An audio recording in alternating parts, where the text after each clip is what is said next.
From Techo, here is News or Fake News, the podcast that gives you some of the niche tech stories of the week, but spoiler, one of them is fake.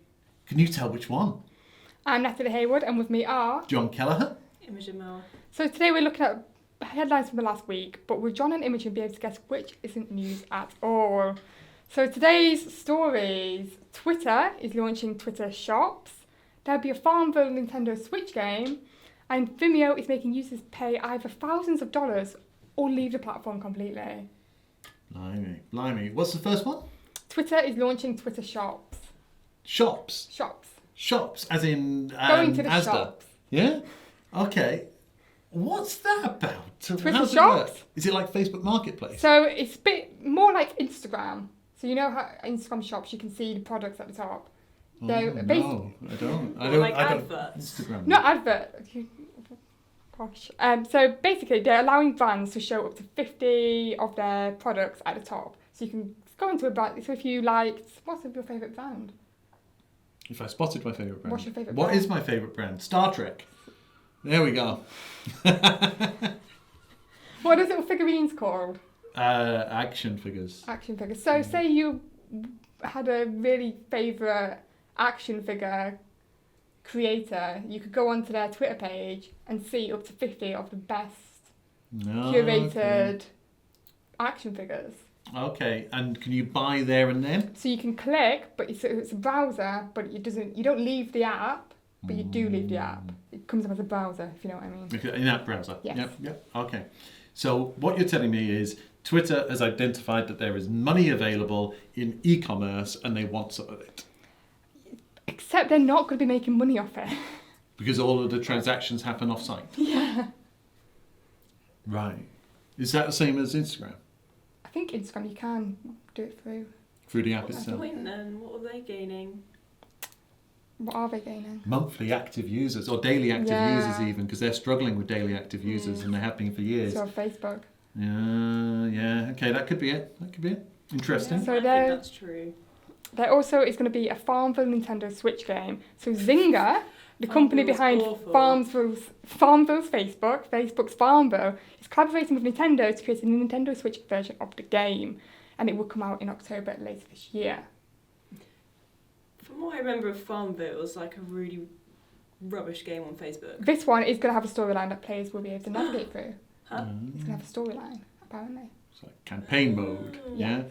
Because the only Zynga game I played was Starfleet Commander. I remember getting an Everyone used FarmVille. to invite you to Oh, it play was so FarmVille like, annoying. all the time. It's so annoying. But if you don't have a Switch, you can't get invited, so... But isn't there already, I think my niece plays it, Animal Farm on Switch? That's different. That's different. It's a whole different game. Oh, okay. It's a whole different ball game. Is it a whole Farm different concept of game as well? Isn't it? Yeah. Yeah. FarmVille is like, is it? Yeah, and Animal Farm is like more focused on the animals, isn't it? And the FarmVille is So like you for make your little farm. crops. Yeah, and- like So there's space for both in the marketplace. Yeah? Okay. Interesting. And then Vimeo, probably one of the oddest stories that we've heard, they're changing the way that they charge for bandwidth usage. So they're either telling customers to leave the subscription service or pay up to thousands of dollars in addition to their subscription. They're given a week to pay up, decrease their bandwidth usage, or leave Vimeo completely. What's the limit on bandwidth? what's bandwidth? How many meg or gig you can broadcast a month, basically. So if you're in the top 1% or your bandwidth increases significantly, they're going to be charging you. And presumably bandwidth that they're talking about here is what your Vimeo channel plays out to viewers rather than how much you're uploading, yeah? Yeah. Yeah, okay, that makes a lot of sense. But commercially, that sounds Like dangerous. They're already up against stiff competition. There's the likes of Vidyard, there's the likes of Wistia, and then Vimeo has always had a sort of a heart. So it's always been at the heart of video creators, mostly freelancers and independent folks.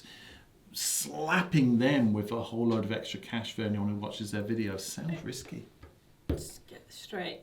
Are these the Vimeo stars or just average Vimeo users? Average Vimeo users. Them and Vimeo's making them pay thousands of pounds to keep their Vimeo. Yeah. Basically What? charging for views. Isn't it the other way? That doesn't make sense. Or charging for watch time. So Charging you to watch no, Vimeo videos. charging you to have someone else watch your video. Yeah. So it doesn't work. Vimeo doesn't work commercially the same way that YouTube does. YouTube, they monetize the entire platform through ads, and that's how they generate money. Which is why, thank you YouTube, we can broadcast on there for free, which is great. But Vimeo, they have always monetized by charging the creators a subscription fee. And obviously that hits a brick wall if you are a creator paying, I don't know, £50 a month, and you've got 100 million people watching your videos. That's expensive for Vimeo to have that many people watching a video. And they have to hope that the whole pot evens out, which probably does most of the time. But what you're telling me is they're now going to charge you at the viewership level. Yeah. How much exactly? It depends on. So some people have been quoted 3,500. Some people have been quoted $7,000. That is big money. It is, and that's How on earth would you pay business money. That's the sort that? of money Does that. anyone use Vimeo? I know. I think Vimeo is still hugely popular, but it's got that dedicated audience, and they are not necessarily the wealthiest.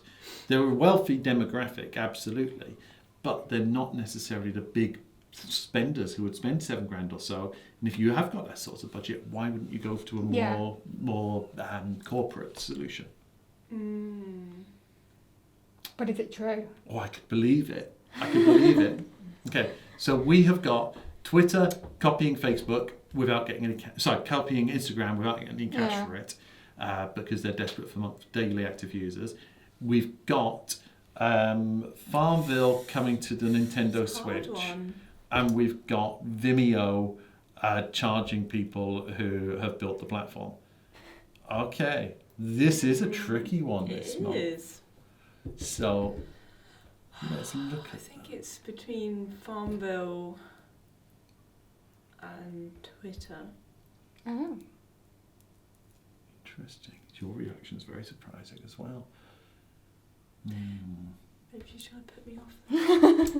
So Psychological games. So let's look at them. Twitter shopsiness doesn't make a lot of sense to me, but entirely believable.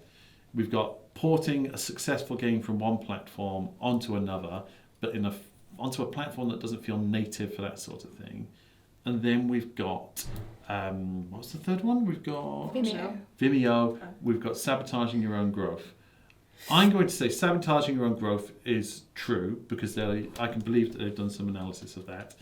I'm going to say trying to grab as many daily active users as possible is true. I'm going to go with a FarmVille story is false because that sounds like, oh no, it sounds believable. I'm going to go with that as false. FarmVille's false. I was going to do that too. Oh, you both need to stop going for the wrong ones. I'm joking. You're right. Hey! Excellent. Oh, you both need to stop going for the FarmVille same sucks. one. Yeah, FarmVille unfortunately is not coming out with, or fortunately, Yeah. depending on whether you like FarmVille or not, it's not coming out with a Nintendo Switch game. It's a shame. So Twitter, they are allowing, the aim is to encourage users to go from tweeting about products to actually browsing and then checking out. You can showcase up to 50 of your favourite products or 50 of your most bought products. And you can then buy them. Transactions won't be in-house and will take place on a merchant's website via an in-app browser. We're trying to bring brands back to Twitter. Okay.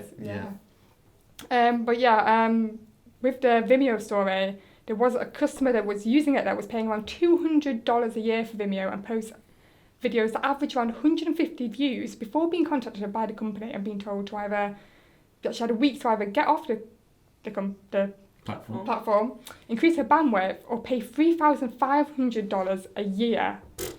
And she's not alone. Many other creators have had the same message, but according to the website, Vimeo's bandwidth usage is calculated using factors including video plays, resolution, downloading, and live streaming.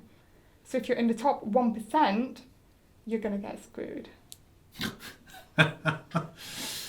Yes, interesting. So don't succeed on Vimeo. Yeah. Basically. Okay. Yeah. So congratulations to you both. I'm not sure who's winning anymore. I've lost track. Oh, it's still me. It's still me. Yeah, By I've one. got to get one wrong. I've got to get one wrong. Yeah. The score is now 4. we're on number 6. So I think it's 5-4, I think. 5. 5-4? 5-4. No, 5-4. that adds up to 9. Does it? Okay. 4-3? That doesn't make sense. No, No, it's 5-4. I'm certain it's Yeah. 5-4. because we one was cancelled, wasn't it? Viewers and listeners, we'll figure this out ahead of next week's episode. We'll put it in the show notes. But join us next time for more Techo news or fake news. And if you can't wait until then, where can they find us, John? TikTok, Twitter, LinkedIn, Facebook, or www.techonews.com. We'll see you then. Bye.